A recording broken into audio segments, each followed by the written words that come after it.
Yes विद्वानों, नमस्कार, सभी का स्वागत और अभिनंदन। Very good morning everyone.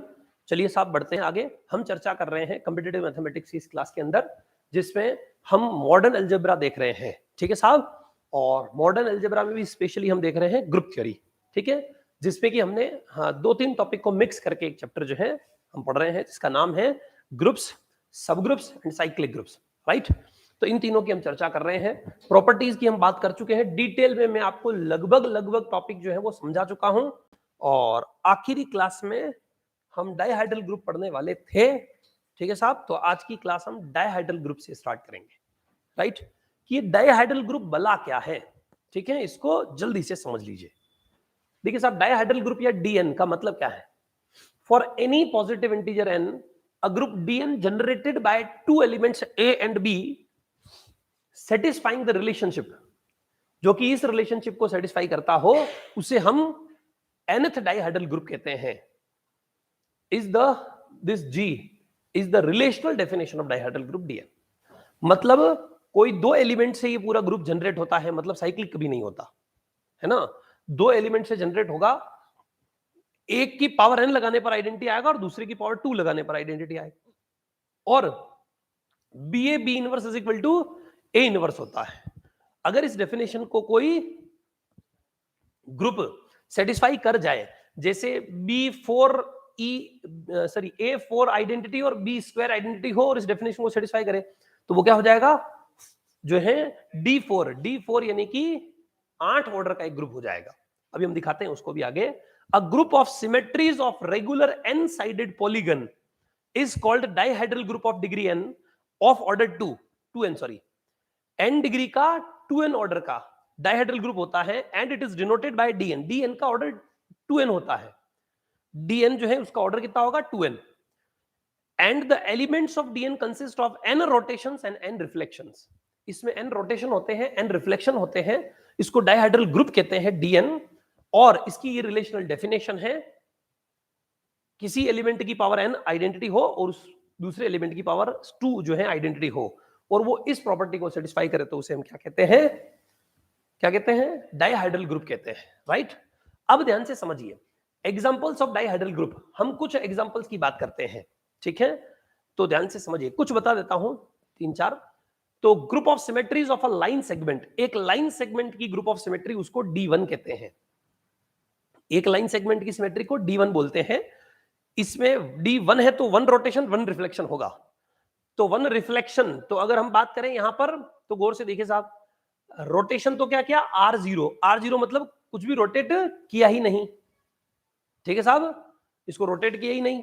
ठीक है, और रिफ्लेक्शन है वर्टिकल रिफ्लेक्शन, कांच वाला, तो इसका रिफ्लेक्शन क्या आता है, PQ का क्या हो जाएगा, ठीक है, QP हो जाएगा। इसको वर्टिकली क्या कर दिया, जो है रिफ्लेक्शन देख लिया, तो PQ का क्या हो जाएगा, QP हो जाएगा। और R0 मतलब 0 डिग्री पे रोटेट किया, मतलब रोटेट किया ही नहीं। ठीक है, तो ये आइडेंटिटी हो गया। R0 इनमें हमेशा आइडेंटिटी होता है। 0 डिग्री पे अगर हम किसी भी पॉलीगन को क्या कर रहे हैं, रोटेट कर रहे हैं, तो वह क्या होगा, 100% वही रहेगा। इसी को आइडेंटिटी कहते हैं इसकी। बाकी एक वर्टिकल रिफ्लेक्शन है ये, तो रिफ्लेक्शन एक हुआ और रोटेशन एक हुआ। अभी आपको ज्यादा समझ आया नहीं, इसमें ज्यादा समझ आएगा। ये क्या है, group of symmetries of non square rectangle, इसे D2 बोलते हैं। D2 क्या होगा, नॉन स्क्वायर रेक्टेंगल, रेक्टेंगल है लेकिन स्क्वायर नहीं है पूरा, है ना, नॉन स्क्वायर रेक्टेंगल है। तो D2 is consist of 4 elements, 2 rotations and 2 reflection. 2 rotation कौन से हैं, R0 and R180, and 2 reflections which are H and V। Right, अब गौर से देखिए इसके अंदर ये काम कैसे करते हैं और ये ग्रुप कैसे बनता है, तो ध्यान समझिए। सपोज मैंने PQRS ये एक रेक्टेंगल बना दिया है। R0 मतलब 0 डिग्री पे रोटेट करेंगे तो यही बनेगा, सेम एज इट इज। ठीक है, लेकिन अगर मैं इसको हॉरिजॉन्टली रोटेट करता हूं, तो हाल क्या हो जाएगा, PQ ऊपर चला जाएगा, RS नीचे आ जाएगा, हॉरिजॉन्टल रोटेशन। ठीक है साहब, अगर मैं इसी को क्या करता हूं, 180 डिग्री पे रोटेट करता हूं PQRS को, तो 180 डिग्री का मतलब क्या हो जाता है, पूरा ऐसे घुमा देंगे। ये ऐसा मार्कर है तो ये घूम के ऐसे आ जाएगा। समझ आ रही कि नहीं आ रही है, तो ये जो PQRS हैं ये क्या हो जाएंगे, ऐसे PQRS हो जाएंगे। कुछ समझ आ रही कि नहीं आ रही है, इधर PQRS और ऐसे कर दिया, तो अब PQRS इधर ऐसे हो गए 180 डिग्री। तो समझ आ रहा है ना रोटेशन का मतलब क्या है। R0 मतलब कुछ रोटेट नहीं करना है, 180 डिग्री मतलब पूरा ऐसे कर देना है। तो रेक्टेंगल को ऐसा कर देते हैं, वह 180 डिग्री रोटेशन हो जाता है, राइट। फिर हॉरिजॉन्टल मतलब ये ऐसे रोटेट कर दिया, इसको हॉरिजॉन्टल रोटेशन कहेंगे। और वर्टिकल मतलब ये है तो इसको ऐसे रोटेट कर देंगे। सर तो फिर 180 डिग्री में भी तो यही हो रहा था, 180 डिग्री में दिखने में आपको ऐसा लग रहा था लेकिन वो ऐसे रोटेट हो रहा था। सर आप इसमें भी तो यही कर रहे हो, ये R 180 डिग्री, ये 90 डिग्री, ये 180 डिग्री, ऐसे रोटेट हुआ। और वर्टिकल में मैं सीधा ऐसे कर रहा हूं। तो सर वो हो तो ऐसे नहीं कर रहा हूं, समझ आ रहा है ना। एक तो ऐसे रोटेट हो रहा है और एक सॉरी एक ऐसे रोटेट हो रहा है, समझ आ रही कि नहीं आ रही है। तो ये वर्टिकल रिफ्लेक्शन कहते हैं इसे। तो वर्टिकल रिफ्लेक्शन में पी क्यू नीचे आ जाएंगे और आर एस ऊपर आ जाएंगे। इसमें पी क्यू नीचे नहीं आए हैं 180 डिग्री के अंदर, पी क्यू ऊपर है, आर एस नीचे है, समझ आ रही कि नहीं आ रही है। तो ऐसे तो इसको वर्टिकल, तो चारों रोटेशन रिफ्लेक्शन समझ आ गए, दो रोटेशन। अब इन्हीं में जैसे हमें एच को क्या करना है, आर 180 से मल्टीप्लाई करना है, तो क्या आएगा। तो एच को आर 180 से मल्टीप्लाई करने का मतलब क्या है, पहले हॉरिजॉन्टल क्या कर दिया हमने, रिफ्लेक्शन कर दिया, उसके बाद 180 डिग्री, अब इसको हमने क्या कर दिया आगे वापस 180 डिग्री घुमा दिया, समझ आ रही कि ना रही है। इस प्रकार से इनको क्या करते हैं, मल्टीप्लाई करते हैं, और मल्टीप्लाई करके पूरा यह टेबल बनाते हैं। बात समझ आ रही कि नहीं आ रही है। इस प्रकार से क्या करना है, टेबल क्रिएट करना है। फिर जैसे सपोज हमने क्या किया, R 180 के अंदर H मल्टीप्लाई किया तो V कैसे आया। सर H को R 180 से मल्टीप्लाई किया तो ये क्या आया, H को R 180 से मल्टीप्लाई करने पर देखो ये PQRS था और ये PQRS ऐसे में बदल गया। तो PQRS ऐसा होता है, PQRS ही रहता है, ये तो R0 होता है। PQRS ऐसा होता है और PQRS ऐसे में बदल जाता है, वो R 180 होता है। PQRS होता है और PQRS ऐसे में बदल जाता है, वो H होता है। और PQRS होता है और PQRS ऐसे में बदल जाती है, देखो ये क्या है, V है ना। तो वर्टिकल जो है रिफ्लेक्शन से जो वैल्यू आती है वो H और 180 लगाने पर वो आ रही है। इसका मतलब H इंटू 180 क्या हुआ, V। तो इसलिए मैंने H इंटू R 180 क्या लिखा, V लिखा। समझ आ रहा कि नहीं। सेम एज इट इज, अगर मैं R 180 इंटू H की बात V कर रहा हूं तो V आएगा, जरूर आएगा। R 180 पहले और फिर H अप्लाई करो। तो R 180 पहले अप्लाई किया, अब मैं H अप्लाई कर रहा हूं हॉरिजॉन्टल। तो पहले R 180 मतलब तो क्या हो गया, ये PQ ऊपर चले गए, ये RS नीचे आ गए, समझ आ रही ना। ऐसे R 180 रोटेट किया। अब इसके बाद हॉरिजॉन्टल, हॉरिजॉन्टल मतलब ऐसा कर दिया, तो ये RS ऊपर चले गए और QP नीचे आ गए, राइट। तो इसे हम क्या कहेंगे, R 180 इंटू H। और R 180 इंटू H हमने इसको रोटेट किया है, तो क्या मिला हमें वह ध्यान से समझिए। डायरेक्ट PQRS से QPRS, और यह क्या है QPRS, तो V है। समझ आ रही नहीं आ रही है। तो R 180 इंटू H किया तो भी V मिला, R 180 इंटू H पे भी V मिला, और H इंटू R 180 किया तो भी V मिला, H इंटू R 180 पे भी V मिल रहा है। तो इस प्रकार से आप इनके एलिमेंट्स को क्या कर सकते हैं, मल्टीप्लाई कर सकते हैं। हालांकि आपको डायरेक्ट याद रखना है, और अभी आपको याद भी हो जाएगा बिना इन डायग्राम वाइग्राम के भी। कैसे याद होगा मैं बताऊंगा अभी आपको, है ना। फिक्स पैटर्न है, इसकी प्रॉपर्टीज है, उसके बाद आपको कंठस्थ हो जाएगा कि किसी भी डायहाइड्रल ग्रुप डीएन के अंदर n रोटेशन होते हैं और n रिफ्लेक्शन होते हैं। बात समझ आ रही कि नहीं आ रही है। n रोटेशन और n रिफ्लेक्शन, और जितने भी रिफ्लेक्शन होते हैं उन सभी रिफ्लेक्शन को तो दो बार ऑपरेट करते ही वापस आइडेंटिटी आ जाता है, मतलब उनका ऑर्डर दो होता है। सभी रिफ्लेक्शन हॉरिजॉन्टल है तो ये किया एक बार, दूसरी बार तो क्या आ गया, वापस वही आ गया, आइडेंटिटी सेम। वर्टिकल है तो ये किया और फिर वापस ये किया, तो सेम ही आ जाता है। तो इसलिए जितने भी रिफ्लेक्शन होते हैं उन सभी रिफ्लेक्शन का ऑर्डर हमेशा दो होता है, रोटेशन का दो नहीं होता है। रोटेशन का ऑर्डर कैसे निकालते हैं वो भी बताऊंगा। ये समझ आया, दो एग्जांपल आपको, ठीक है। इसको कहते हैं group of symmetries of non square rectangle, और इस ऊपर वाले को क्या कहते हैं, group of symmetries of line segment. ये लाइन सेगमेंट का ग्रुप ऑफ सिमेट्री, ये नॉन स्क्वायर रेक्टेंगल का ग्रुप ऑफ सिमेट्री। अगला group of symmetries of an equilateral triangle, ठीक है। इक्विलेटरल ट्राइंगल मतलब हम कहते हैं इसे सीधा सीधा कि समबाहु त्रिभुज, ठीक है। इक्विलेटरल ट्राइंगल में तीन तो रोटेशन आएंगे और तीन रिफ्लेक्शन, क्योंकि D3 बनता है। मैं D1 D2 D3 D4 ऐसे तीन चार बता रहा हूं, बस समझ आ रही कि नहीं आ रही है। बाकी ऐसे जनरलाइज तो कितने भी तक आप बना पाओगे आगे। तो फिलहाल देखिए D3 में क्या होगा, तीन रोटेशन R0 R120 और R240। सर ये इसमें कौन से एंगल होंगे, 360 में जितना n की वैल्यू है वो डिवाइड कर दो 360 बाय n। तो D2 में 360 बाय 2, तो R180 और R180 का दुगना 360 को 0 बोलते हैं, R0 को या R360 एक ही बात है ना। तो अब यहां पर 360 में 3 का डिवाइड करेंगे तो 120, उसका दुगुना 240 और एक बार 3 गुना 360 यानी कि वापस R0। समझ आ रही है? तो तीनों रोटेशन तो समझ आ गए। तो मैं आपसे कहूं कि D10 में कितने रोटेशन होंगे? तो 10 रोटेशन 10 रिफ्लेक्शन, लेकिन 10 रोटेशन कौन कौन से होंगे? 360 बाय 10 यानी कि 36, 72, 108, ऐसे ऐसे करेगा। समझ आ रही कि नहीं आ रही बात? तो ऐसे ऐसे 10 तक चलते रहेंगे और एक 360 आएगा, उसको R0 लिखना है। राइट, समझ आ रहा है? तो किसी भी डायहेड्रल ग्रुप में कितने रोटेशन होते हैं आपको कंठस्थ हो गया, निकाल सकते हैं। किसी भी डायहेड्रल में D6 में 6 होंगे, 60, 120, 180, 240, 300 और 360 मतलब R0। समझ आ रही कि नहीं आ रही है? तो ये रोटेशन तो समझ आ गए। n रोटेशन होते हैं किसी भी डायहेड्रल ग्रुप में और n रिफ्लेक्शन होते हैं।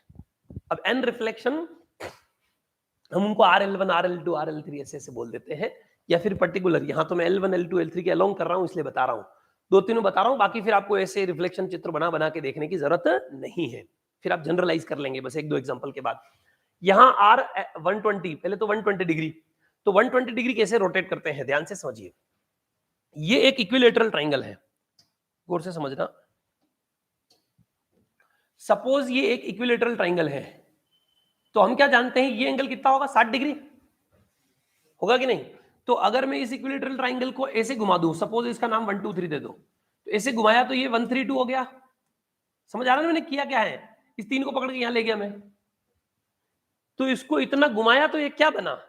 ये तो 360 बना, सॉरी 60 डिग्री रोटेट हुआ। अगर मुझे 120 डिग्री रोटेट करना है तो ये एंगल फिर से क्या होगा? 60 डिग्री। तो अगर मैं 3 को यहां लेके आ जाऊं, 1 3 को पकड़ के ऊपर और खींच दूं, अब ये कितना रोटेशन हो गया? 120।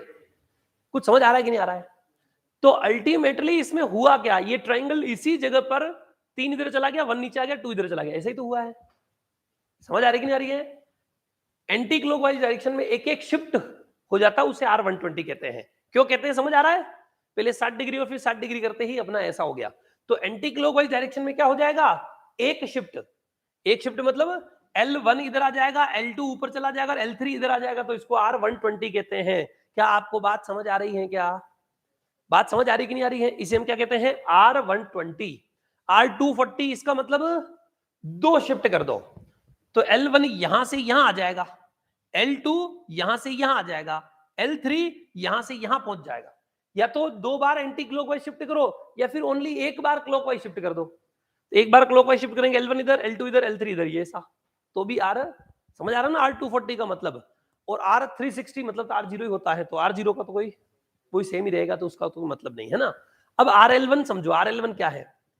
L1 फिक्स रहता है, बाकी दोनों को उल्टा पुल्टा कर देते हैं। तो L1 के अलोंग रिफ्लेक्शन, तो L1 कांच, L1 की जगह कांच रख दिया, तब इसकी इमेज इधर आएगी, इसकी इमेज इधर आएगी। बात समझ आ रही कि नहीं आ रही है? पल्ले पड़ रहा है कि नहीं? तो यहां पर सर कांच में तो फिर इमेज कैसे बनेगी? ऐसा कांच जिसमें इस तरफ तो कांच है और इस तरफ ट्रांसपेरेंट, मतलब वो है ना, वो क्या बोलते हैं उसको, कलर वाला, उसको ट्रांसपेरेंट तो नहीं बोलते हैं, उसको क्या बोलते हैं? हाँ वो सिल्वर कोटिंग है ना, जो भी कहें कोटिंग, ठीक है, ऐसा बोल दो। तो इस तरफ तो कांच है, ग्लास है, और इधर कोटिंग है, और इस तरफ वापस ग्लास है, इधर कोटिंग है, ऐसा कोई ग्लास है। तो यहाँ बीच में ग्लास रख दिया तो L2 की इमेज इधर बनेगी और L3 की इमेज इधर बनेगी, उतनी ही डिस्टेंस पे बनेगी, है ना? तो क्या होगा? L3 इधर और L2 इधर, इसलिए इसको रिफ्लेक्शन बोल रहे हैं। समझ आ रही कि नहीं आ रही है? तो RL1 मतलब L2 L3 बदल जाएंगे, RL2 मतलब L2 फिक्स रहेगा, ये दोनों बदल जाएंगे, RL3 मतलब L3 फिक्स रहेगा, L1 L2 बदल जाएंगे। बात समझ आ रही कि नहीं आ रही है? क्या आपको सभी रोटेशन, सभी रिफ्लेक्शन समझ आ गए? पल्ले पड़ गई? अब अगर हमें R120 के ऊपर RL1 लगाना है, तो एक चीज ध्यान रखना है, RL1 मतलब अब जो L1 है उसको ध्यान में नहीं रखना है, जो स्टार्टिंग में जो L1 था, L1 की जो पोजीशन वो फिक्स रखनी है। R120 तो हमने एक बार ऑपरेट कर दिया, अब उसके ऊपर RL1 भी लगा रहे हैं, तो L1 की पोजीशन तो ये है, ये फिक्स रखनी है, और इन दोनों को क्या कर दीजिए? इंटरचेंज कर दीजिए। बात समझ आ रही कि नहीं आ रही है? पल्ले पड़ रहा है? तो इस तरीके से आप इसको बना देंगे, तो ये क्या आ जाएगा? अब R120 से RL1, बात समझ आ रही है? तो R120 से क्या हो गया? RL1 ऑपरेट हो गया है, ठीक है। और यह हमने ऑपरेट किया तो हमें मिला क्या? L1 एक इधर शिफ्ट हुआ, L2 नहीं, L3 फिक्स है और L1 L2 बदल गए, दिख रहा है कि नहीं? L3 फिक्स है और L1 L2 इंटरचेंज हो गए हैं, तो ये इससे ये क्या हुआ? यह वाला हुआ RL3 समझ आ रहा है कि नहीं? तो R120 को RL1 से मल्टीप्लाई करने पर RL3 आता है, R120 को RL1 से मल्टीप्लाई करने पर RL3 आता है। बात समझ आ रही है? और ऐसे ही मजूरी कर करके हमने पूरी टेबल बनाई है। समझ आ रहा है ना? ये 240 है, उसमें RL2 किया, तो RL2 L2 वाली ये पोजीशन है एक्चुअल में, तो अभी इस पोजीशन को फिक्स रखो, इन दोनों को इंटरचेंज कर दिया, तो ये क्या बना, L1 इधर गया है, L2 इधर गया, मतलब वही RL3 अगेन है ना, ये भी क्या है RL3 है, L3 फिक्स है, दोनों इंटरचेंज। तो R240 RL2, R240 RL2, ये भी RL3 है, राइट। फिर RL1 में R120 लगा दिया, तो R120 तो एक जो है शिफ्ट करेंगे एंटी क्लॉकवाइज, तो L1 इधर आ जाएगा, L3 ऊपर चला जाएगा, L2 इधर चला जाएगा, ऐसा हो गया। तो इससे ये क्या लग रहा है, इसमें L1 इधर गया, L3, RL2 फिक्स है, L2 फिक्स है, L1 L3 इंटरचेंज हो गए हैं, दिख रहे हैं। तो RL1 को R120 से मल्टीप्लाई करने पर क्या आ रहा है, RL2, RL1 को R120 से, RL1 को R120 से मल्टीप्लाई करने पर RL2 आ रहा है। क्या समझ आ रहा है?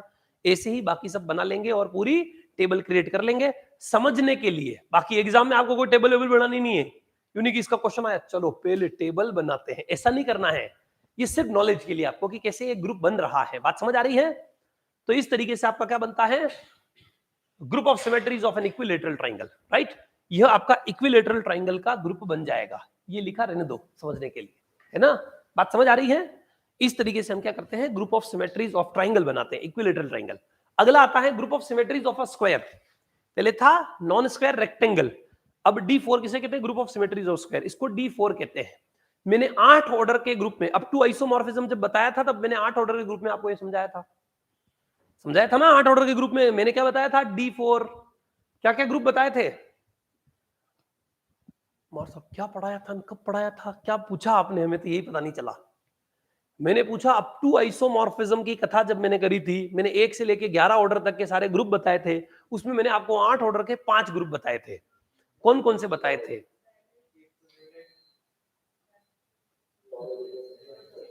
नॉन एबिलियन में तो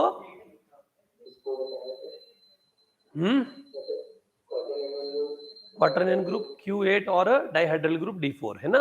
नॉन एबिलियन में तो 2 बताए थे, क्वाटर्नियन Q8 या Q4 और डाइहाइड्रल में D4, राइट। और एबिलियन में 3 होते हैं, Z8, Z2 क्रॉस Z4 और Z2 cross Z2 cross Z2, समझ आ रही ना। ये 5 ग्रुप होते हैं, कितने, धरती पे 8 ऑर्डर के। इनके अलावा धरती पे 8 ऑर्डर का कोई भी ग्रुप नहीं होता है, अंतरिक्ष में भी नहीं होता है।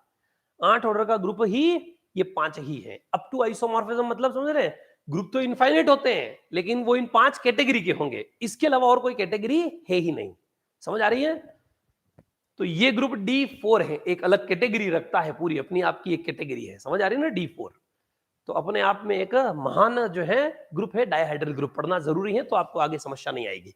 तो ये बात समझ आ रही है। ऐसे ही मैंने टेबल खोली छोड़ रखी है, होमवर्क बना लेना, ऐसे ही मल्टीप्लाई कर करके, है ना, चित्र बना बना के समझ लेंगे। बात समझ आ रही कि नहीं रही है, कैसे मल्टीप्लाई करने पर, तो आइडिया लग गया ये सारा। सॉरी अच्छा, ये तो अभी बाकी है ना, ये समझिए। R4 की बात करनी है तो 360/4, तो 90, 180, 270 और 360 यानी 0, राइट। तो 4 रोटेशन में कोई तकलीफ नहीं, 4 reflection, horizontal vertical 2, diagonal anti diagonal 2, ठीक है। तो मैं दिखा देता हूं, हॉरिजॉन्टल मतलब ऐसा, वर्टिकल मतलब ऐसा, डायगोनल मतलब ये 2 फिक्स रहेंगे, P और R बदल जाएंगे, और एंटी डायगोनल मतलब ये फिक्स रहेंगे, S और Q बदल जाएंगे। क्या चारों रिफ्लेक्शन समझ आ गए? और रोटेशन में तो कोई तकलीफ है नहीं, 90 डिग्री रोटेट करना है, जानते हैं ना 90 डिग्री, ये समझ आ रही है, ये 90 डिग्री हो गया। तो क्या हो गया, ये R इधर आ जाएगा, S इधर चला जाएगा, P इधर और Q इधर। Anti clockwise 1 shift 90 degree, anti clockwise 2 shift 180 degree, anti clockwise 3 shift 270, या क्लॉकवाइज 1 शिफ्ट, समझ आ रही कि नहीं आ रही है। और 4 बार शिफ्ट करेंगे तो वापस वही आ जाएगा, तो 360 रोटेट करो या R0 करो, रोटेट करो ही मत, एक ही बात है। समझ आ रही कि नहीं आ रही है। अब इन दो को मल्टीप्लाई करना है तो भी कर सकते हैं, पहले हॉरिजॉन्टल किया, फिर R180 लगा दिया, तो R180 में ये P 2 बार इधर खिसक जाएगा तो यहां आ जाएगा, Q 1 और 2 प्लेस इधर खिसकेगा इधर, R1 और 2, समझ आ रहा है। R180 2 shift anti clockwise, 2 shift को कर रहे हैं, R90 मतलब 1 शिफ्ट 2 शिफ्ट, समझ आ रही कि नहीं आ रही है। तो ये 2 शिफ्ट कर दिया, तो अब यहां से ये क्या बना, PQ उल्टे पुल्टे हो गए हैं, RS भी उल्टे पुल्टे हो, तो वर्टिकल हो गया ये तो, समझ आ रही कि नहीं आ रही है? वर्टिकल में यही तो आया, सेम है कि नहीं? वर्टिकल में जो है वो यहां पहुंचा, तो इन दोनों को ऑपरेट करने पर जो वर्टिकल में आता है वो आ रहा है, तो इसका मतलब H इंटू आर 180 क्या आ रहा है? Vertical. H into R 180 vertical, Q4D4, बिल्कुल भावेश जोशी सही फरमा रहे हैं, Q4D4 है ना। तो यहां पर R180 और क्या आ रहा है? H को R180 पे रोटेट करने पर क्या मिलेगा आपको? H को R180 पे रोटेट करने पर हमें सीधा सीधा वर्टिकल मिलता है। H को R180 पे रोटेट करते हैं तो वर्टिकल मिलता है ना, ये रहा R180 है ना। समझ आ रही कि नहीं आ रही है? तो H इंटू R180 वर्टिकल आता है। सेम एज इट इज बाकी भी प्रोडक्ट करेंगे तो हो जाएंगे और पूरी टेबल बना लेंगे, राइट? बात समझ आ रही है? ऐसे चल जाएगा। अब बढ़ते हैं आगे, ध्यान से समझिए। तो मैंने आपको 4 एग्जांपल बताए हैं, बस खूब है, 5-6 आगे ऐसे बना सकते हैं पर जरूरत नहीं है ना, ये भी ज्यादा हो गए हैं। डायरेक्ट प्रॉपर्टी पता चल जाता पर नॉलेज के लिए काम आएगा जीवन में, है ना। आगे कोई एग्जाम दोगे उस समय आपको रहेगा कि यार मार साहब ने ग्रुप थ्योरी तो वहां ऐसा पढ़ा दिया था कि जरूरत नहीं है। ध्यान से समझिए प्रॉपर्टीज ऑफ डाइहेड्रल ग्रुप, ध्यान से देखना। Dn is always a non-abelian group for all n greater than is equal to 3. Dn हमेशा क्या होता है? एक नॉन एबिलियन ग्रुप होता है फॉर ऑल, किसके लिए? n greater than is equal to 3, 3 के हर बड़े या बराबर मान के लिए हमेशा नॉन एबिलियन होता है। सर क्या D1 D2 एबिलियन होते हैं? बिल्कुल, D1 का ऑर्डर 2 होता है, every group of order 2 is always cyclic as well as abelian, है ना। और D2 में ऑर्डर 4 होता है, every group of order 4 is always cyclic as well as, है ना। साइक्लिक तो जरूरी नहीं है, तो is always abelian but may और मे नॉट बी साइक्लिक, है ना। 4 ऑर्डर ग्रुप हमेशा साइक्लिक हो ऐसा जरूरी नहीं है। तो D2 लेकिन एबिलियन तो है ही। तो 3 से बड़े यानी कि D3 D4 D5 D6 आगे अप टू इंफिनिटी सारे डाइहाइड्रल ग्रुप क्या होते हैं? नॉन एबिलियन होते हैं। बात समझ आ रही कि नहीं आ रही है? और D1 को छोड़ के सारे डाइहाइड्रल ग्रुप क्या होते हैं? नॉन साइक्लिक होते हैं। इसको छोड़ के लिखा नहीं है इसमें, कहीं आगे आ जाएगा, है ना। D1 को छोड़ के n greater than is equal to 2 के लिए सारे डाइहाइड्रल ग्रुप क्या होते हैं? नॉन साइक्लिक, क्योंकि D2 जो होता है वो K4 के आइसोमॉर्फिक होता है ना। 4 ऑर्डर का है और एबिलियन तो है लेकिन साइक्लिक नहीं है, क्योंकि उसमें R0 R180 H और V ये 4 एलिमेंट होते हैं। R0 का ऑर्डर तो 1 है लेकिन R180 का ऑर्डर 2, R180 को वापस R180 करोगे 360 यानी 0 आ जाएगा। तो आइडेंटिटी H का रिफ्लेक्शन का तो सभी का ऑर्डर 2 ही होता है। तो बहुत खास बात है, रिफ्लेक्शन का हमेशा ऑर्डर क्या होता है? D10 में भी 10 रोटेशन 10 रिफ्लेक्शन होंगे, 20 एलिमेंट।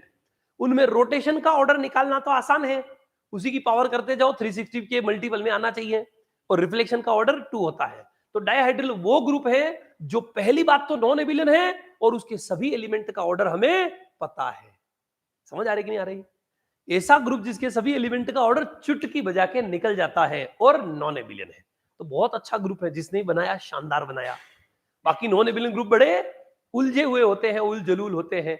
तो जैसे एबिलियन ग्रुप की तो हमारे पास सीरीज है पूरी, समझ आ रही कि नहीं आ रही है? लेकिन नॉन एबिलियन ग्रुप की हमारे पास ऐसी कोई सीरीज नहीं थी, ये आ गई है, पूरी सीरीज आ गई। सीरीज समझ रहे हो ना, अप टू इंफिनिटी तक इनफाइनाइट नॉन एबिलियन ग्रुप्स। तो कभी कोई पूछ ले नॉन एबिलियन ग्रुप जानता है क्या 10 ऑर्डर का? समझ आ रही ना? रही यस, बता। D5 50 ऑर्डर का, D25 समझ आ रही कि नहीं रही है? किसी भी ऑर्डर का नॉन एबिलियन ग्रुप कुछ भी पूछ ले तो डाइहाइड्रल एक शस्त्र आ गया है। साइक्लिक तो तुम्हारे पास Zn था ही, समझ आ रही कि नहीं आ रही है? एबिलियन तुम्हारे पास जो साइक्लिक है वो एबिलियन है ही। तो एबिलियन तुम्हारे पास थे, साइक्लिक थे, है ना। नॉन साइक्लिक में UN है आपके पास, बहुत सारे बना सकते थे, सारे तो नहीं होते लेकिन मैंने बताया ना U of 2 की पावर n हमेशा नॉन साइक्लिक होता है था ना। U of 2 की power n is always, U of 2 की power k is always non cyclic group, है ना। U16 U8 है ना, U32 U64 ये सारे नॉन साइक्लिक ग्रुप हैं, एबिलियन बट नॉट साइक्लिक। समझ आ रही ना? तो एबिलियन हो लेकिन साइक्लिक ना हो, ऐसी भी आपके पास इनफाइनाइट ग्रुप की रेंज है कि नहीं? आ गई कि नहीं? और ऐसे डिस्कशन करोगे पड़ोसियों से और घूमते फिरते और तो सीखते जाओगे। एल्जेब्रा डिस्कशन का विषय है ना। तो अच्छा एक काम कर, बता साइक्लिक ग्रुप हो लेकिन एबिलियन नहीं हो।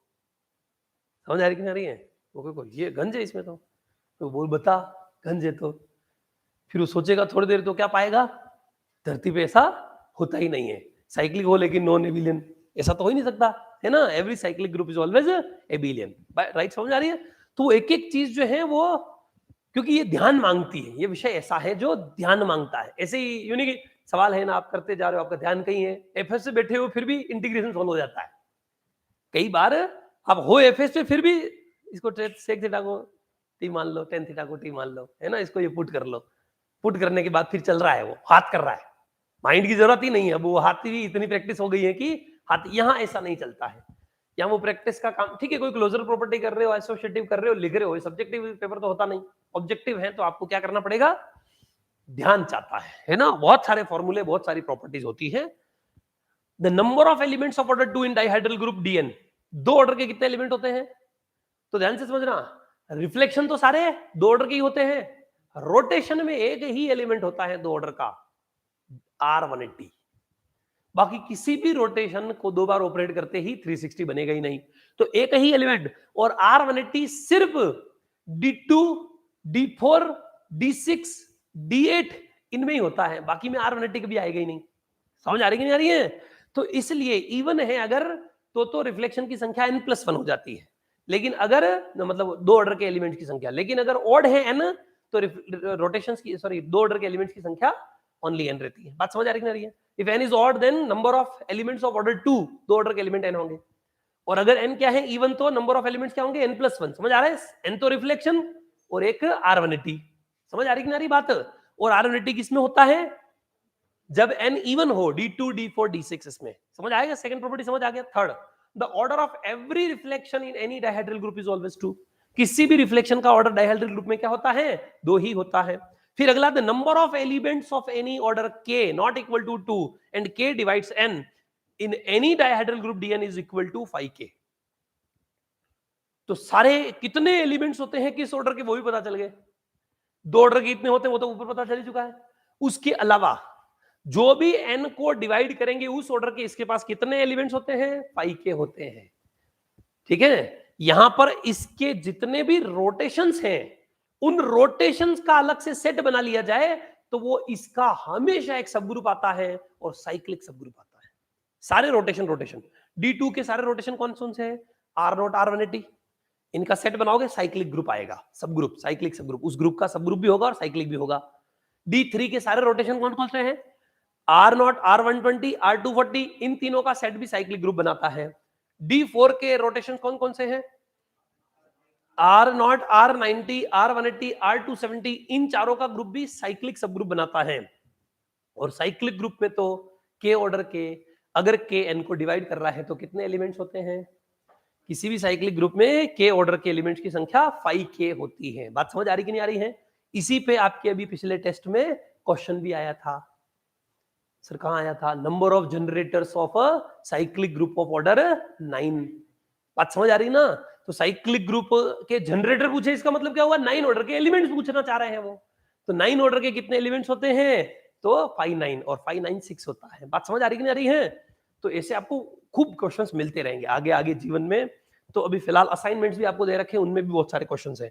The number of elements of order k where k divides n where k is not equal to 2। ध्यान रखना, यूनिक के दो ले लो, दो को छोड़ के, क्योंकि दो ऑर्डर के सारे रिफ्लेक्शन होते हैं इसलिए वो 5 2 नहीं आएगा कभी भी। दो को छोड़ के कोई k अगर n को डिवाइड कर रहा है तो k ऑर्डर के इसमें कितने होते हैं, 5k एलिमेंट्स होते हैं। बात समझ आ रही कि नहीं आ रही है? तो कितने ऑर्डर के डायहेड्रल ग्रुप में कितने एलिमेंट्स होते हैं वो भी हमें आइडिया लग रहा है। समझ आ रही ना बात? चलिए साहब अगला देखिए, total number of subgroups of any dihedral group dn। Total number of सब ग्रुप्स कितने होते हैं, तो उसका भी डायरेक्ट फॉर्मूला है tau n plus sigma n। Tau निकालना आता है, number of positive divisors of n बताया था आपको, है ना। पावर्स जो है उनमें 1 ऐड करके मल्टीप्लाई कर देते हैं, p की पावर a, q की पावर b, r की पावर c, ऐसा है। अगर किसी भी n का प्राइम फैक्टराइजेशन तो उसकी जो पावर्स हैं उन पावर्स में एक एक ऐड करते हुए मल्टीप्लाई कर देते हैं, a+1 into b+1 into c+1। Are you getting setting? तो ये आ जाएगा टाउ n। सिग्मा n आपको पता ही है। सर सिग्मा n हमें नहीं आइडिया है ना। सिग्मा का एक फॉर्मूला है, मैं भी लिखवा दूंगा आगे, इसमें आ जाएगा, है ना, टाउ n और सिग्मा n। फिलहाल फॉर्मूला याद रख लो, tau n plus sigma n। मैं फाई n बता चुका हूं, टाउ n बता चुका हूं, सिग्मा रह गया था, तो सिग्मा n भी बता देंगे। इनको नंबर थ्योरेटिक फंक्शंस बोलते हैं, पीछे बताए हैं। सिग्मा n भी आ जाएगा, घबराइए नहीं, यहाँ लिखा है। तो total number of cyclic subgroups of any dihedral group dn। ठीक है साहब, हालांकि बेसिक पे पीछे फंक्शन की क्लास में ये पढ़ा देता हूं मैं, है ना, इसीलिए वो यहाँ शायद आएगा भी नहीं, तो मैं इसका जो है फॉर्मूला अलग से लिखा दूंगा। बात समझ आ रही है?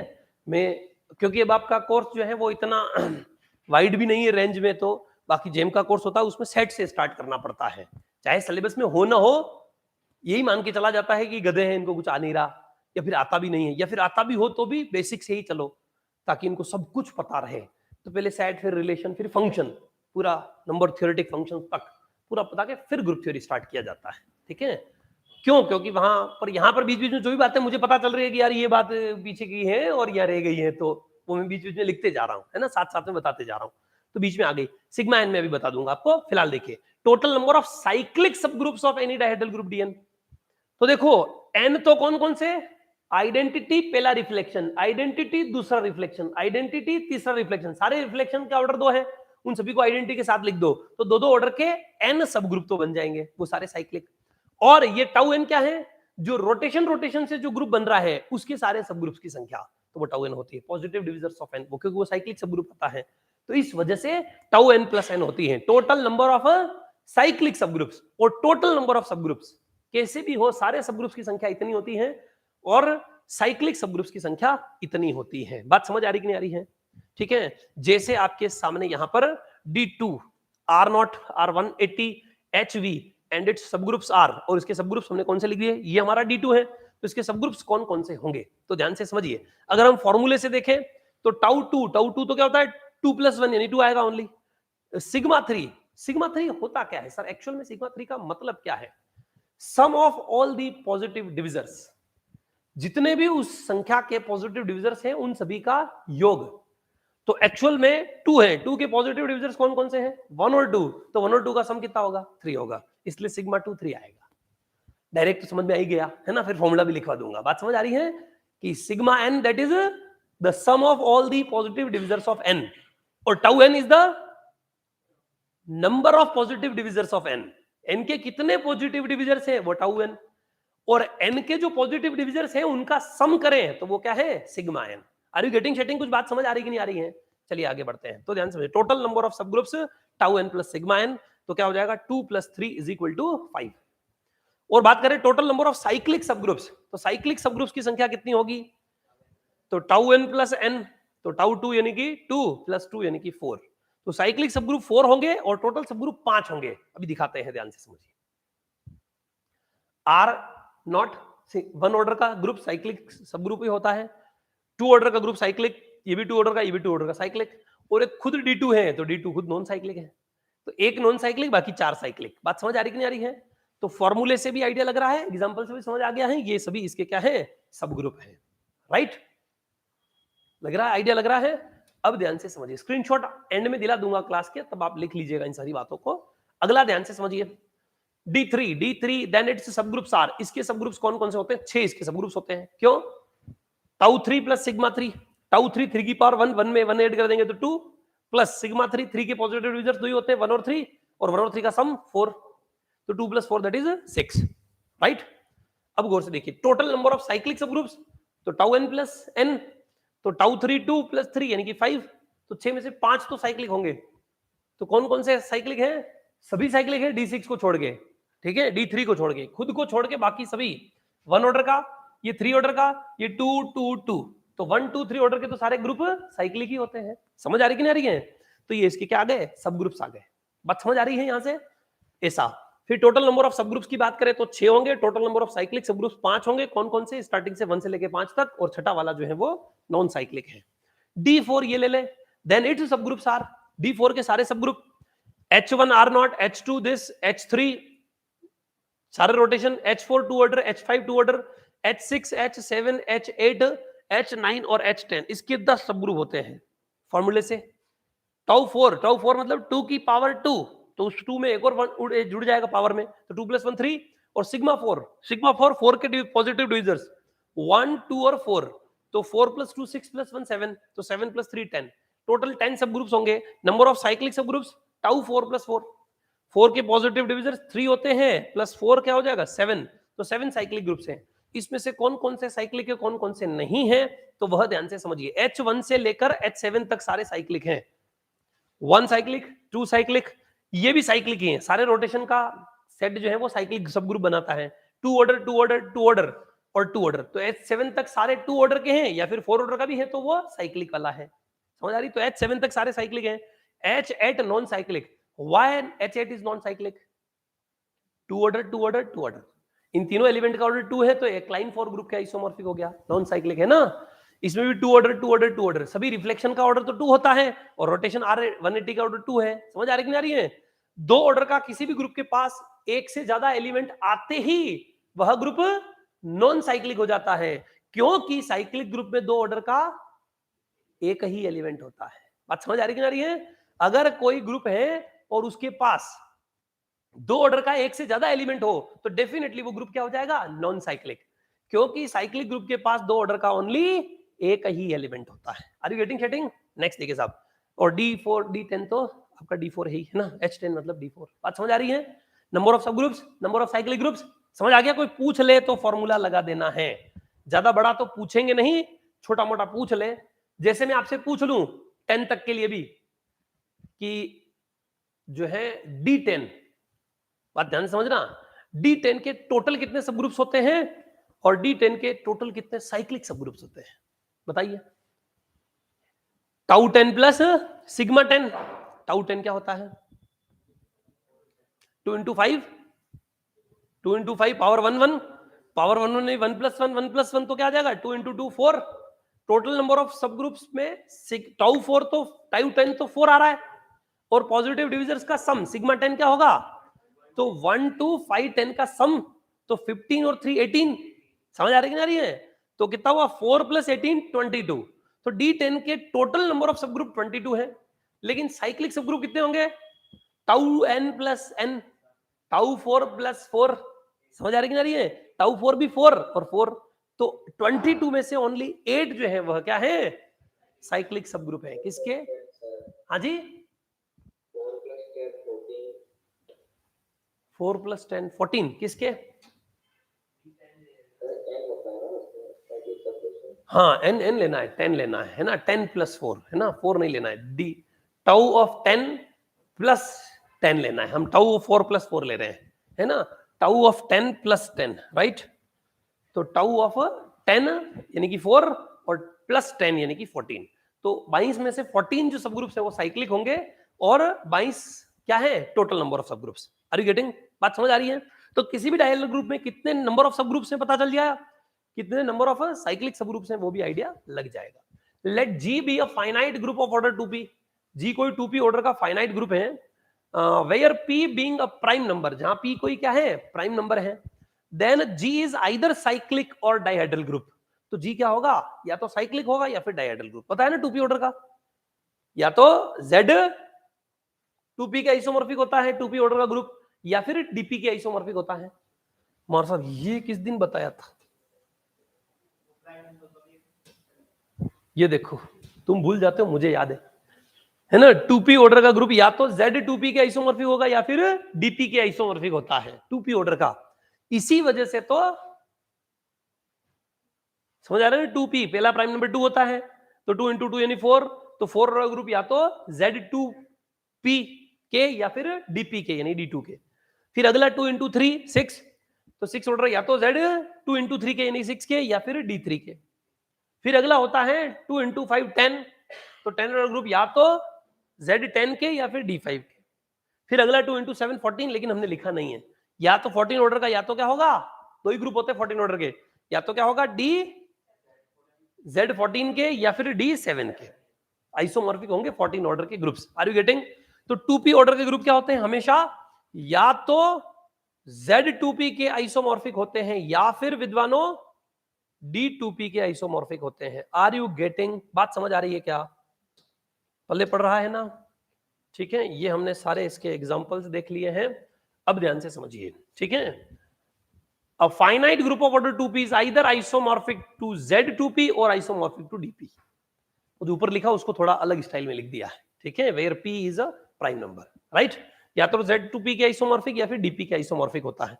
In a dihedral group Dn, a reflection followed by a reflection must be a rotation। एक रिफ्लेक्शन को फिर से रिफ्लेक्शन से फॉलो करते हैं, नहीं रिफ्लेक्शन इनटू रिफ्लेक्शन करने पर रोटेशन आता है, ये तय है। ये दो चार बातें हैं, याद रख लेना, पूर्ण करते वक्त ध्यान रखने के लिए है कि rotation into sorry reflection into reflection क्या आता है, reflection sorry reflection into reflection rotation आता है, rotation followed by rotation is always rotation, rotation into rotation वापस रोटेशन ही आता है, एंगल को एंगल से मल्टीप्लाई करेंगे एंगल ही आएगा कोई ना कोई, है ना, तो रोटेशन से रोटेशन करेंगे तो रोटेशन ही आएगा, लेकिन रिफ्लेक्शन को रिफ्लेक्शन से मल्टीप्लाई करने पर रोटेशन आता है। ठीक है साहब, अब ध्यान से देखिए साहब, 14 होंगे बिल्कुल, भावेश जी सही बता रहे हैं, और 22 होंगे बिल्कुल ठीक है। In a dihedral group D N rotation and a reflection taken together in either order must be reflection. ठीक है, एक रोटेशन और एक रिफ्लेक्शन, चाहे रोटेशन रिफ्लेक्शन चाहे रिफ्लेक्शन रोटेशन, कुछ भी लीजिए उनका प्रोडक्ट रिफ्लेक्शन ही आएगा। बात समझ आ रही है? तो रोटेशन कब आता है, जब दोनों रोटेशन तो रोटेशन, या फिर दोनों रिफ्लेक्शन तब रोटेशन। तो रोटेशन जब दो सेम नेचर के एलिमेंट्स हो तो उनका प्रोडक्ट हमेशा रोटेशन आता है, लेकिन अपोजिट नेचर के दो एलिमेंट्स हो, चाहे उनका ऑर्डर कुछ भी हो, ऑर्डर मतलब फर्स्ट रोटेशन सेकंड रिफ्लेक्शन या फर्स्ट रिफ्लेक्शन सेकंड रोटेशन हो, उनका प्रोडक्ट हमेशा रिफ्लेक्शन ही आएगा। बात समझ आ रही है? तो चारों प्रोडक्ट का आइडिया लग गया। Any non-abelian group of order 8 is either isomorphic to D4 or isomorphic to Q8। 8 order का ग्रुप दो ही जो है ग्रुप के आइसोमॉर्फिक होता है, या तो किसके, Q8 के या फिर D4 के, नॉन एबिलियन ग्रुप। 8 ऑर्डर का कौन सा, नॉन एबिलियन ग्रुप। ठीक है, एबिलियन वाले तो 3 होते हैं। Let ZDN denote the centre of dihedral group. Sir ये सेंटर ऑफ ग्रुप क्या होता है? ठीक है, सेंटर ऑफ ग्रुप भी जो है अभी आगे हम बताएंगे आपको, सेल्फ कॉन्जुगेट एलिमेंट्स का सेट होता है, उसे सेंटर ऑफ ग्रुप कहते हैं। ठीक है, या फिर ऐसा एलिमेंट जो जी के सभी एलिमेंट्स के साथ क्या करता हो, कम्यूट करता हो। ठीक है, कम्यूट करना मतलब कम्यूटेटिव प्रॉपर्टी को सेटिस्फाई कर रहा हो, उस एलिमेंट को सेंटर ऑफ ग्रुप का एलिमेंट कहते हैं। वो आगे हम दिखाएंगे आपको, अभी आगे आएगा। अभी फिलहाल देखिए सेंटर ऑफ ग्रुप, अगर Z ऑफ DN, अगर Z ऑफ DN क्या है, सेंटर ऑफ डाइहेड्रल ग्रुप है, अगर Z ऑफ DN क्या है, सेंटर ऑफ डाइहेड्रल ग्रुप, तो सेंटर में किसी भी डायहेड्रल ग्रुप के सेंटर में या तो एक एलिमेंट होगा या दो होंगे। एक होगा तो R नॉट ही होगा, और दो होंगे तो R नॉट और R180 होंगे। आइडेंटिटी तो हमेशा सेंटर में होता ही है, तो या तो R नॉट होगा कब जब n ऑड है तो, और अगर n इवन है तो R180 भी होता ही उसमें, तो सेंटर ऑफ ग्रुप में दो एलिमेंट आएंगे। तो डायहाइड्रल ग्रुप के सेंटर में हमेशा दो ही एलिमेंट होते हैं, या फिर एक होता है। समझ आ रही है? D1 में एक होगा, D2 में दो होंगे, D3 में एक होगा, D4 में दो होंगे, D5 में एक होगा, D6 में दो होंगे, D7 में एक होगा, D8 में होंगे। समझ आ रही कि नहीं है? क्योंकि जिसमें R180 ग्रुप में है तो वो सेंटर में आएगा ही आएगा, जिस ग्रुप में R180 नहीं है सेंटर ऑफ ग्रुप में नहीं आएगा। Let A and B any element of order 2 in a group G, and if order of AB is equal to 4, then the group generated by A and B is D4। ठीक है, किसी group के अंदर अगर A और B दो element हैं दो ऑर्डर के, और उसके अंदर AB का ऑर्डर 4 है, AB का मल्टीप्लाई करने पर 4 आ रहा है, then group generated by AB will be, क्योंकि वो रिलेशनल डेफिनेशन को सेटिस्फाई कर जाता है, इस वजह से वह आ जाता है। ये एक पर्टिकुलर प्रॉपर्टी है, बना के दिखा रखा है, आपको इसकी जरूरत नहीं है। ठीक है, कोई दो ऑर्डर के एलिमेंट हो किसी ग्रुप के अंदर, और उन दोनों का प्रोडक्ट का ऑर्डर क्या आ रहा हो, 4 आ रहा हो, तो दो ऑर्डर का ग्रुप हो और उनके प्रोडक्ट का एलिमेंट का ऑर्डर 4 आ रहा हो, तो पहले तो दो ऑर्डर के दो एलिमेंट है, तो नॉन एबिलियन। समझ आ रही कि नहीं है? और ग्रुप का ऑर्डर कितना है, 8 है, तो नॉन एबिलियन में दो ही होते हैं, या तो Q8 या फिर D4। और क्योंकि Q8 के पास दो ऑर्डर का एक ही एलिमेंट होता है -1, तो इसके पास दो ऑर्डर के दो एलिमेंट है, तो ये D4 ही होगा, और कोई चारा ही नहीं है। बात समझ आ रही है? तो बिना रिलेशनल डेफिनेशन कुछ भी लगाए बिना, अगर आपको 8 ऑर्डर का जो है ग्रुप दे रखा हो और उसमें दो ऑर्डर के दो एलिमेंट हो, ऐसा बोल दे किसी भी 8 ऑर्डर के ग्रुप में अगर दो ऑर्डर के दो एलिमेंट है तो वो D4 ही होता है। बात समझ आ रही कि नहीं है? डायरेक्ट भी देख सकते हैं। D4 दो एलिमेंट से जनरेट होता है, कोई एक रोटेशन एक रिफ्लेक्शन, सॉरी H और D से भी रिफ्लेक्शन जो है जनरेट हो सकता है ना। एक रोटेशन एक रिफ्लेक्शन, एक रोटेशन एक रिफ्लेक्शन, ये तो हम ले पा रहे हैं, क्योंकि हम H D को मल्टीप्लाई करेंगे तो भी रोटेशन आएगा, तो इन दोनों से भी हम क्या कर सकते हैं, लेकिन दोनों रोटेशन से कभी जनरेट नहीं होगा, क्योंकि दोनों रोटेशन को मल्टीप्लाई करके कभी भी हम रिफ्लेक्शन नहीं ला सकते हैं। उनकी पावर लगाओ कुछ भी करो, कभी रिफ्लेक्शन नहीं आएगा। तो या तो ये दोनों लीजिए, या फिर ये दोनों, ये दोनों, ये दोनों, ये इनमें से कोई दो जोड़े लेने से आपका ग्रुप जनरेट हो जाता है। ठीक है, दो रिफ्लेक्शन को मल्टीप्लाई करने पर रोटेशन बन जाता है, फिर उसी की पावर H इंटू डी का होल स्क्वायर, तो और अगला रोटेशन, फिर H इंटू डी का होल क्यूब, एक और अगला रोटेशन, फिर H इंटू डी का होल, है ना। तो सारे रोटेशन बन जाएंगे, वो सारे रिफ्लेक्शन भी हम यहाँ से बना पाएंगे। बात समझ आ रही है? तो इस प्रकार से क्या हो जाएगा आपका क्या सारे रिफ्लेक्शन बन जाएंगे क्या? H इंटू डी और D इंटू एच दोनों अलग अलग होते हैं क्या? देख लेते हैं, कॉम्पिटिटिव नहीं होने चाहिए, वो देख लेता हूं मैं। H इंटू डी और D इंटू एच दोनों चेक कर लेता हूं, एक बार मुझे डाउट आया है। एक H इंटू डी मल्टीप्लाई करके देखो क्या आ रहा है, मेरे यहाँ पे हट गया है। H into D, H into D हमने निकाल ही नहीं रखा है, चलो निकाल लो। H इंटू डी है ना, पहले H कर रखा है, ये रहा H, इसको डायगोनली रोटेट कर दो, है ना? तो H इंटू डी करेंगे, डायगोनली रोटेट करेंगे, Q इधर आ जाएगा, तो पी क्यू आर एस ऐसा कहां बन रहा है? पी क्यू आर एस ये बन रहा है ना? R270 आता है, तो H को D से मल्टीप्लाई कर रहा हूं, R270 आ रहा है ना? तो H को D से मल्टीप्लाई करने पर तो R270 आ रहा है। H को H से ही मल्टीप्लाई करेंगे तो कभी भी रिफ्लेक्शन, दूसरे वाले रिफ्लेक्शन कैसे लाएंगे? मैं ये कह रहा हूं एच डी से हम V कैसे लेके आएंगे? हाँ, दो रिफ्लेक्शन से हमेशा रोटेशन ही आएगा, लेकिन अगर हम H इंटू वी स्क्वायर या H इंटू ऐसा कुछ करें, बात ध्यान से समझना मैं क्या कर रहा हूं, H इंटू एच डी, समझ आ रही कि नहीं आ रही है? एक H इंटू एच डी अगर हम करते हैं, एच डी आ रहा है R270 है ना, तो H इंटू डी को मल्टीप्लाई करने पर R270 आ रहा है, और R270 को अगर मैं D से मल्टीप्लाई कर देता हूं तो ये क्या आया? पी क्यू आर एस ऐसा वाला, पी क्यू आर एस ऐसा देखो कौन है, पी क्यू आर एस ये है, V आ गया, तो वर्टिकल आ जाएगा। मैं जो बोल रहा हूं ध्यान से सुनना, वर्टिकल किससे आ रहा है? D into H D. Sir D into H D मतलब हम समझ नहीं पा रहे हैं आप क्या चाह रहे हैं, है ना? हम जो है डी एच इंटू डी ऐसा कुछ करना चाह रहे हैं, है ना? डी एच इंटू डी ऐसा कुछ करना चाह रहे हैं, बात समझ आ रही है? या फिर D इंटू एच डी, ठीक है? एच डी ऑपरेट करके D मल्टीप्लाई कर दिया, लेकिन इसमें एक समस्या है। क्या समस्या है? वो जो ग्रुप हम जनरेट करते हैं वो H की पावर I और D की पावर J इससे बनना चाहिए, ठीक है? एच डी इंटू डी कर सकते हैं या H इंटू एच डी कर सकते हैं, D इंटू एच डी नहीं बन पाएगा। मेरे डाउट वही आया था, बात समझ आ रही है? वो जो ग्रुप जनरेट होता है ना, दो एलिमेंट से जनरेट होने वाला ग्रुप, इसका मतलब क्या होता है? उसको हम क्या बोलते हैं? A की पावर I, B की पावर J, इन दोनों की कुछ ना कुछ पावर लगा के क्या करेंगे? मल्टीप्लाई करेंगे, ठीक है?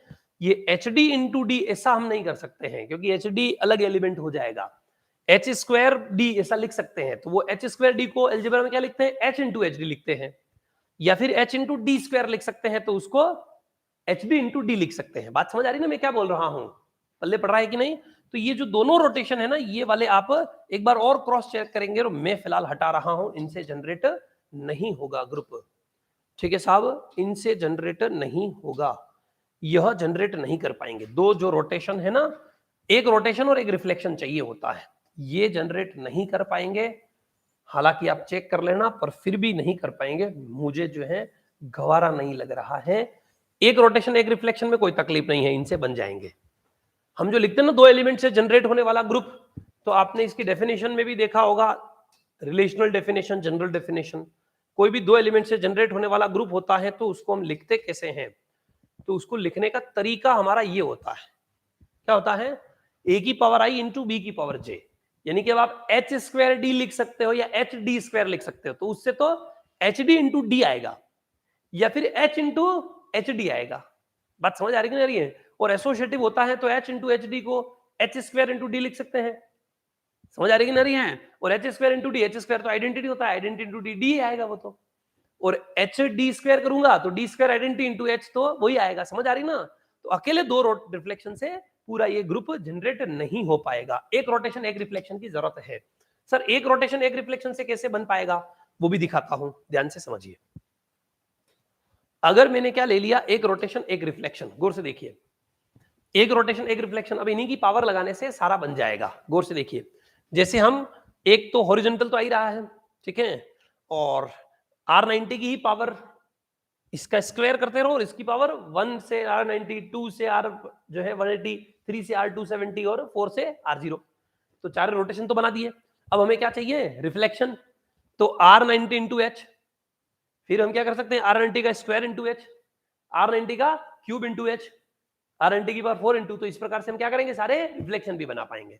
तो एक रोटेशन एक रिफ्लेक्शन, ऐसे लेने से आपको क्या बन जाएगा, यहां पर सीधा सीधा आपका यह ग्रुप जो है बन जाएगा। लेकिन R180 से नहीं बनेगा, ध्यान रखना, क्योंकि एक जो हम रोटेशन ले रहे होते हैं ना, उसका ऑर्डर 4 चाहिए होता है और एक एलिमेंट का ऑर्डर 2 चाहिए होता है। रिलेशनल डेफिनेशन याद है, एक एलिमेंट की पावर n लगाने पर आइडेंटिटी आए और दूसरे एलिमेंट की पावर 2 लगाने पर आइडेंटिटी आए, वो रिलेशनल डेफिनेशन है ना।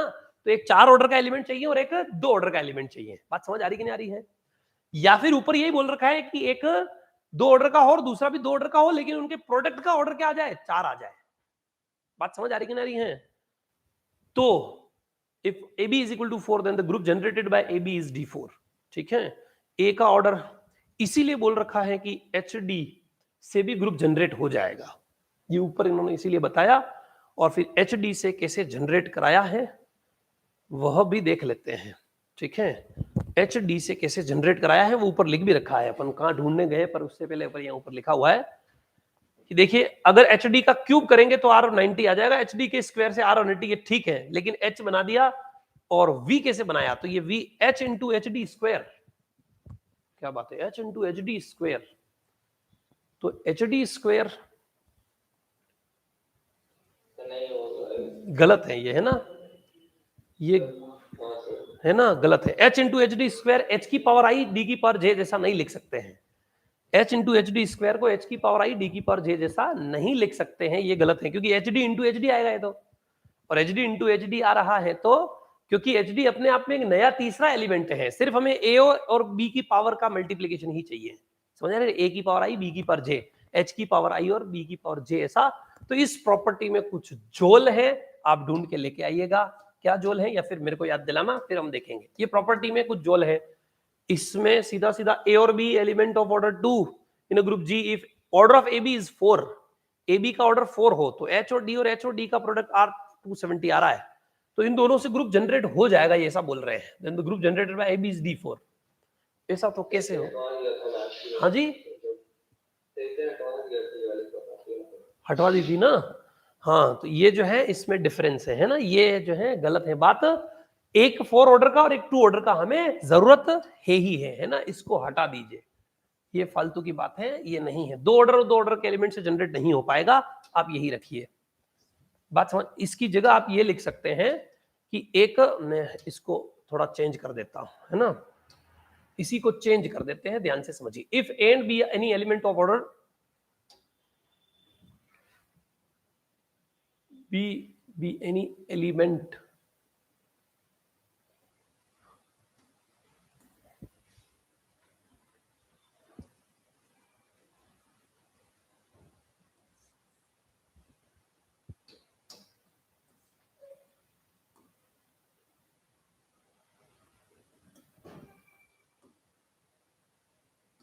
चलिए मैं इसको हल्का सा चेंज करता हूं। If A and B are elements of order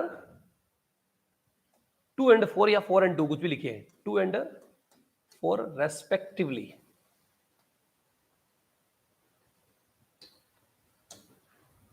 in a group G, and if order of A B, ठीक है, और ए बी का ऑर्डर 4 हो, ए अगर हम ले रहे हैं R90 और H ले रहे हैं ऐसा, है ना, तो इसको इससे मल्टीप्लाई करेंगे तो एक तो रिफ्लेक्शन आएगा, है ना, और इन दोनों को मल्टीप्लाई करने पर क्या आता है, एक रिफ्लेक्शन, उसका ऑर्डर 2 आने की जरूरत नहीं है। एंड इफ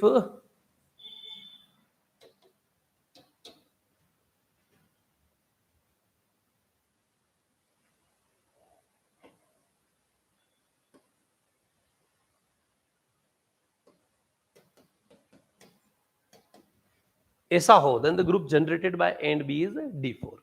मार साहब ये क्या है, मैंने रिलेशनल डेफिनेशन को यहाँ उतार दिया है और कुछ नहीं किया है, बात समझ आ रही कि ना रही है, ताकि प्रॉपर्टी जो है वही सलामत रहे, कहने का मतलब रिलेशनल डेफिनेशन लगा दी है और कुछ नहीं है। रिलेशनल डेफिनेशन आपको पता है ना, यह वाली, ये ध्यान रखना है, ठीक है। मैंने यहाँ B inverse equal to A inverse होता है, मैंने A inverse equal to B inverse लिखा, क्यों, क्योंकि मैंने बी जो है वो क्या लिया है, 4 ऑर्डर का, और ए जो है वो 2 ऑर्डर का लिया है, इसलिए उल्टा कर दिया है, इसलिए ऐसा लिखा है, उससे कोई फर्क पड़ नहीं रहा।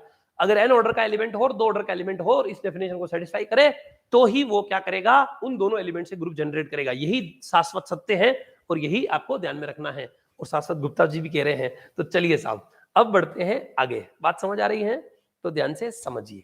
तो यह आपका ग्रुप क्या होगा, तो ही D4 होगा। और जैसे एक H ले लिया और एक आप R90 ले लीजिए, R90 ले लीजिए, और अब order of H is equal to कितना है 2, and order of R90 is equal to कितना है, order of R90 is equal to 4 है, order of R90 is equal to 4, comma order of H into R90, ठीक है, इसकी जरूरत नहीं है। एंड अब इसमें आप क्या करके देखेंगे, मैं अगर वेरीफाई करके दिखाई दूं तो हमने H किसको लिया है, 2 ऑर्डर वाले को H लिया है, ठीक है, और R90 4 ऑर्डर वाला पीछे लिया है, B को 4 ऑर्डर वाला लिया है ना मैंने, AB है ना। तो अब यहां पर क्या चाहिए, AB A इनवर्स, यानी कि A B A inverse is equal to क्या होता है, B inverse, right. H inverse क्या होता है, identity, sorry H inverse H होता है, सेल्फ इनवर्स एलिमेंट है। सर ये हमेशा साइक्लिक होता है ना, कौन साइक्लिक होता है, भविष्य की कौन सा पूछना चाहते हैं, साइक्लिक कौन होता है, ठीक है, साइक्लिक कौन होता है, डायहेड्रल ग्रुप तो हमेशा साइक्लिक हो ऐसा जरूरी नहीं है ना, ये तो हमेशा नॉन एबिलियन है तो नॉन साइक्लिक हुए। डायहेड्रल ग्रुप तो D1 और D1 को ओनली, D1 को छोड़ के बाकी सारे डायहेड्रल ग्रुप क्या है, non एबिलियन implies non cyclic, sorry non cyclic है, नॉन एबिलियन तो नहीं है पर नॉन साइक्लिक है। D3 के बाद वाले सारे, D3 और उसके बाद वाले।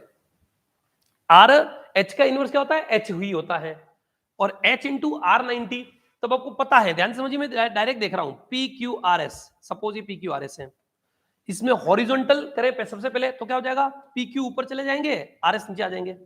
मैंने क्या किया पहले हॉरिजॉन्टल, अब क्या कर रहा हूं R90 करेंगे तो क्या हो जाएगा, P इधर चला जाएगा, Q इधर आ जाएगा, और S इधर आ जाएगा, एक शिफ्ट हो जाएगा, S इधर हो जाएगा और R इधर आ जाएगा।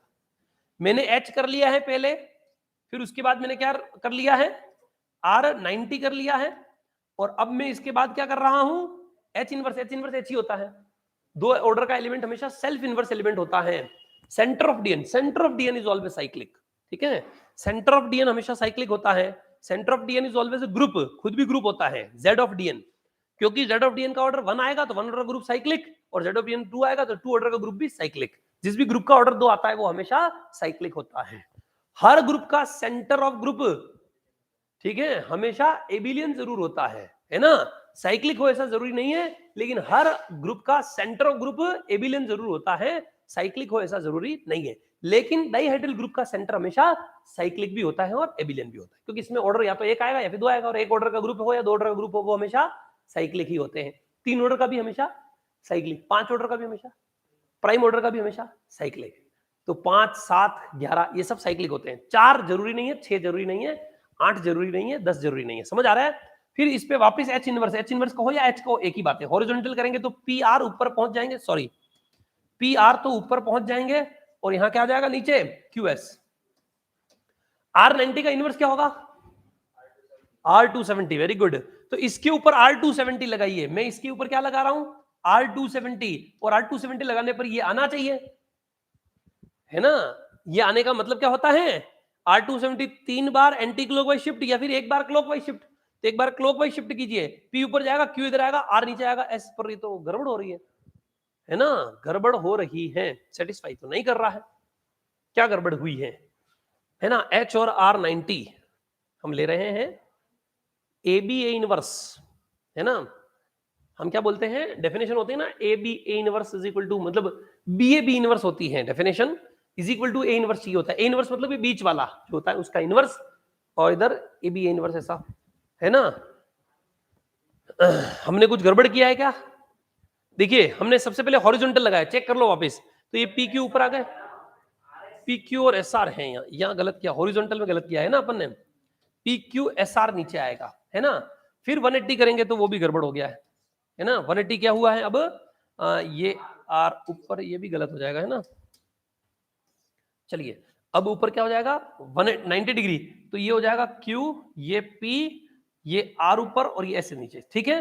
और अब लगाएंगे एच इनवर्स, तो ऊपर जाएगा पी एस और इधर आ जाएगा क्यू आर, पी एस और क्यू आर, राइट।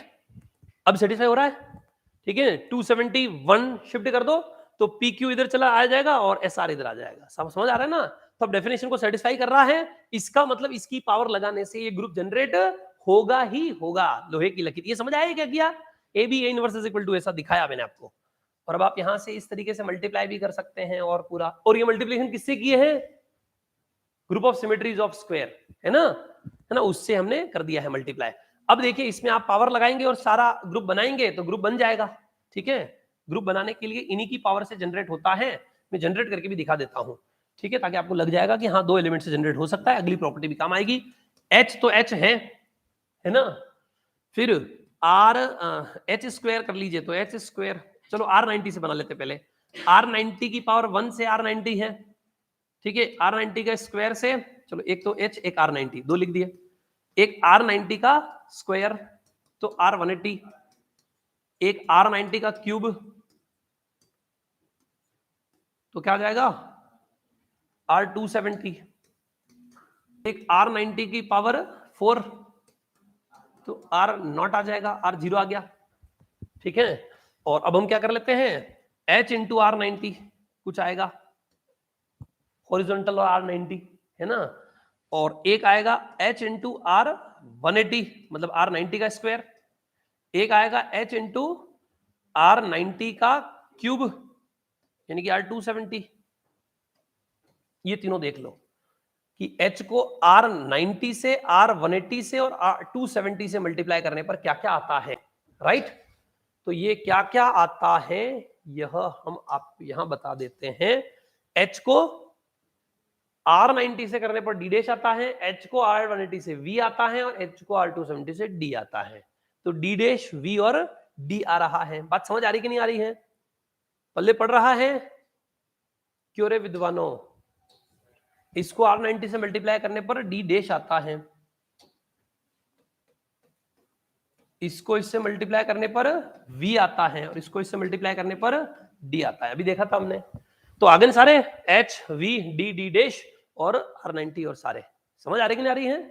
तो इसी प्रकार से आप क्या कर सकते हैं, इन सभी एलिमेंट्स को लेके क्या कर सकते हैं, ग्रुप बना सकते हैं, ठीक है। अब इसमें भी चेक कर लेना, 2 ऑर्डर और 4 ऑर्डर होने से ही काम नहीं चलेगा, इसको सेटिस्फाई भी करना चाहिए, ठीक है। 2 ऑर्डर का और 4 ऑर्डर का, ठीक है। तो ये जो हमने लिखे नीचे आगे ये क्या है, 2 एलिमेंट्स, एक 2 ऑर्डर का और 2 ऑर्डर का तो हम कोई भी रिफ्लेक्शन ले रहे हैं, लेकिन 4 ऑर्डर का हमें क्या लेना पड़ेगा, 4 ऑर्डर का हमें मतलब आर जो रोटेशन है वो 4 ऑर्डर का लेना पड़ेगा। यानी कि आप या तो R90 ले लीजिए या फिर R270 ले लीजिए। बात समझ आ रही है? इनसे ये जनरेट हो जाएगा, D4 इन एलिमेंट से क्या हो जाता है, जनरेट हो जाता है। ये इतना मशक्कत करके क्यों बताया, क्योंकि एग्जाम में कई बार पूछ लेते हैं, है ना, कि the pair of 2 elements which generates D4 is, और ABCD 4, फिर आपको 2 पेयर दिखेंगे ही नहीं, पता नहीं कौन सा क्या हो रहा है। By chance rare of the rarest case में पूछते हैं, पर पूछ ले तो ध्यान रखना है। अगला देखिए, the dihedral group D4 is known as also octic group. इसको ऑक्टिक ग्रुप का नाम है, कोई लेना ऐसे knowledge. Dihedral group D4 is always a non cyclic group for all n greater than is equal to 2। Greater than is equal to 2 के लिए non cyclic, greater than is equal to 3 के लिए non abelian, always non abelian, है ना। dn by z of dn is always a non cyclic group, ठीक है। dn by z of dn हमेशा क्या होता है, नॉन साइक्लिक ग्रुप होता है। क्योंकि एक बहुत ही खतरनाक बात है, वो ध्यान से देखना, बहुत खतरनाक, वेरी वेरी इंपॉर्टेंट। जितना स्टार लगा सकते हो लगा देना, जितना स्टार लगा सकते हो लगा देना। If g by zg is a cyclic group then g is abelian। g by zg अगर साइक्लिक ग्रुप है तो g क्या होता है, एबिलियन ग्रुप होता है। Hence if g is non abelian implies g by zg is non cyclic, ठीक है। अगर g ने नॉन एबिलियन होता है तो g by zg non cyclic होता है, तो g नॉन एबिलियन है इसलिए g by zg non cyclic होगा। For all n greater than equal to 3 के लिए नॉन एबिलियन होता है dn, तो dn non एबिलियन implies dn by centre of dn will be non cyclic. जितने स्टार लगा सको लगा देना। धरती का ऐसा कोई कंपटीशन एग्जाम नहीं बचा है जहां पर इसका क्वेश्चन नहीं पूछा हुआ है ना, इस प्रॉपर्टी पे बेस्ड। वेरी वेरी इंपॉर्टेंट, जितना मोस्ट इंपॉर्टेंट लगा सकते हो सकता है एग्जाम में जाते ही आपको सवाल दिख जाए इसके अंदर, ठीक है। z by g by zg is always cyclic ठीक है, अगर ये जी बाई जेड जी साइक्लिक है तो जी को एबिलियन होना ही पड़ेगा। फिर घुमा फिरा के इसके ऊपर क्वेश्चन पूछते हैं, प्रॉपर्टी यही लगानी पड़ती है, क्वेश्चन कई आते हैं, मैं बताऊंगा आपको। ये this by this is non cyclic group, this by this is non cyclic group. क्यों? क्योंकि ऊपर वाला ग्रुप नॉन एबिलियन है, नॉन एबिलियन ग्रुप है तो उसका जो क्वोशंट ग्रुप है उसके सेंटर ऑफ ग्रुप के साथ बनने वाला वो नॉन साइक्लिक होगा, इस प्रॉपर्टी की वजह से।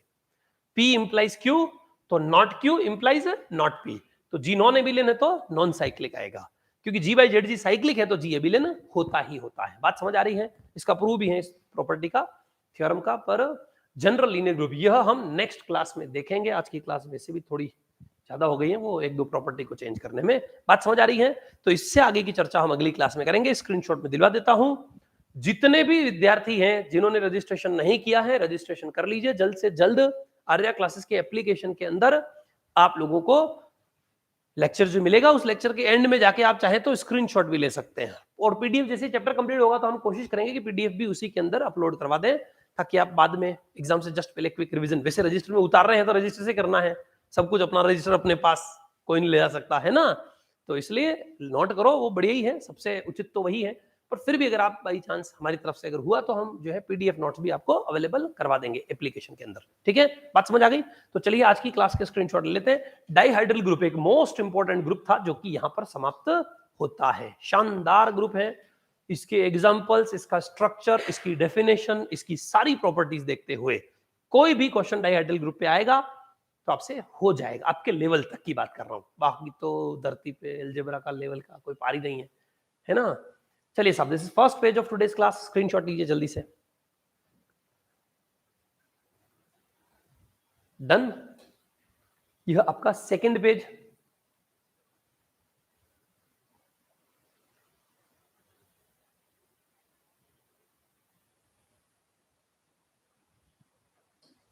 यह आपका थर्ड पेज जिसमें हमने ग्रुप ऑफ सिमेट्री ऑफ जो है ट्राइंगल देखा था। Fourth page group of symmetry of square. फिर fifth page properties of dihedral group, ये डाइहाइड्रल ग्रुप की कुछ प्रॉपर्टीज हैं उसकी हम चर्चा कर रहे हैं। फिर ये फिफ्थ पेज, फिफ्थ सिक्स जो भी है ना, ये प्रॉपर्टीज है, फिफ्थ और सिक्स प्रॉपर्टीज। फिर हमने यह एग्जांपल्स देखे, सब ग्रुप्स, टोटल नंबर ऑफ सब ग्रुप्स और टोटल नंबर ऑफ साइक्लिक सब ग्रुप्स, ये 7, 8, 9, फिर ये 10, 11, 12, फिर ये 13, 14, फिर ये 15, 16, 17। ठीक है साहब, जनरल लीनियर ग्रुप और स्पेशल लीनियर ग्रुप से आगे की चर्चा हम अगली क्लास में करेंगे। फिर मिलेंगे, तब तक के लिए धन्यवाद, बहुत बहुत आभार। अभी हम अगली क्लास इंटीग्रल कैलकुलस की स्टार्ट करेंगे। ठीक है साहब, सॉरी डिफरेंशियल इक्वेशन, ओके साहब।